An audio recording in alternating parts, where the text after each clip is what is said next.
and buy a new car from us, we'll be just as competitive. But especially if you live here in central Iowa, I believe your best buy is here at West Finch. We're closer. We're family. My wife Marilyn, my son Jeff, they're a part of this business. This isn't just a job, it's our life. That's why service is so important here at West Finch. We'll never let our customers down. Never. Our livelihood depends on it. A gigantic furniture clearance at Homemakers West. A multi-million-dollar inventory. Major brand names. Lazy Boy, Flexsteel, Kell City, Chromecraft, Pennsylvania House. Price cuts, bargains, tremendous savings at Homemakers West on sofas, sectionals, bedroom groups, dining sets, discontinued items, one of a kind, and the price is right. Be there, because when they're gone, they're gone. Shop Iowa, shop Nebraska. You won't beat Homemakers prices. Homemakers West, 104th and Douglas, Iowa's largest.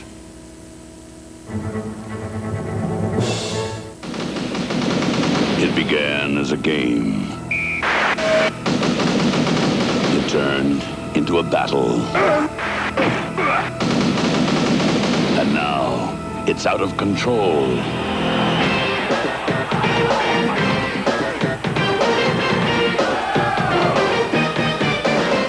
Bud Bowl 2, coming January 28th.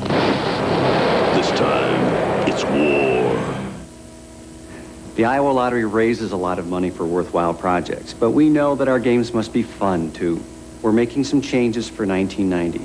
We'll be paying over 65% on our scratch games. No lottery in the country is paying more.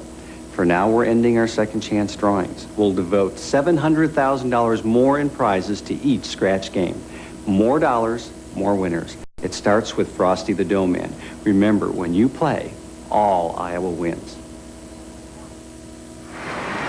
As we said, Iowa shooting only 27% from three-point range on the year. UNI a little better at 43%. 1 out of 6 for the Hawkeyes, 4 of 13 for UNI. Most of those belong to Troy Muhlenberg. Yeah, you got your three-point shooter, you put him on the bench there. That's how frustrating it is. Skinner sits down. Well, UNI just made one of their last 5. Iowa continues to substitute. Hill down low in the corner, back to Muhlenberg. He has suddenly gone cold. Back to Turner on top. Turner from 3. Off the mark. UNI struggling to find somebody to give them some offense. Well, remember last year when the two teams played, it was a close game until very late. Then Iowa pulled away as UNI just got tired down the stretch. Hawkeyes feel maybe the Panthers have gotten a little tired. Panthers have had to go back to man-to-man defense. I will try and set up maybe a particular play to score. Almost a steal there. Hill on Thompson. Jason Reese coming way out on A.C. Earl. That's Brian Garner. The shot clock is under 10. Garner with the pick from Ingram. Goes baseline. Garner inside a crowd. And he is fouled. That may be against Reese. And if it is, that's number 4, and he's got that disgusted look on his face. It is on Reese.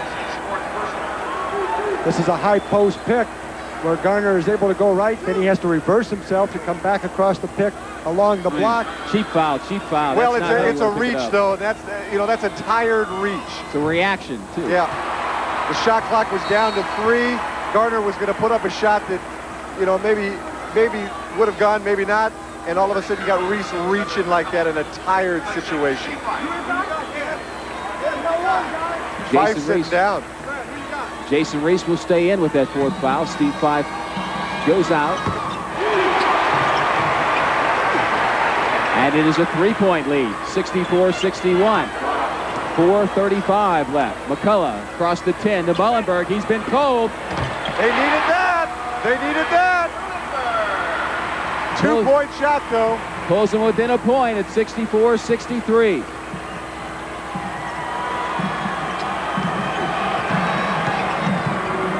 Garner again penetrating inside. Oh, what a move. You give Brian Garner some space. Keep the big men out of there. He can take you to the hole in one step. 66-63. Quickly inside to Reese. Has it knocked away. Back to Muhlenberg. A 3. Yes! Muhlenberg bombs away. Look at this. A tie ball game with 3:56 left. Did you expect this? Knotted at 66. The Panthers are not giving up, not giving in. Hey, thanks for paying for my ticket from Hawaii, guys. I'll tell you, the traffic jam will be bigger than people thought. Nobody's going home early. And now you hear the chant from the crowd, UNI. Oh, my, what a pass, and chant to AC. That quiets them very quickly. UNI back in the break the other way. Reese inside. Gets his own rebound. Blocked. And the foul may go against AC Earl. Brian Garner has got his hand up. He wants out. He needs a breather. You'll see Skinner back in quickly. Number 34 of the Hawkeyes. But Reese, you know he knew that those big-time blockers were there in his face. He would never miss that layup if he had to have so many of his shots rejected early. Look at this pass inside. It's just a tremendous pass. Looks like a shot. Everybody relaxes, and then Earl has the two. Jason Reese will go to the line. He's got 8 points tonight, been held way under his average. 2 of 2 from the line, and that's usually another indication of when you're tired, when the free throws don't go down like they normally do. And Reese is a great free throw shooter, so you know he's really tired.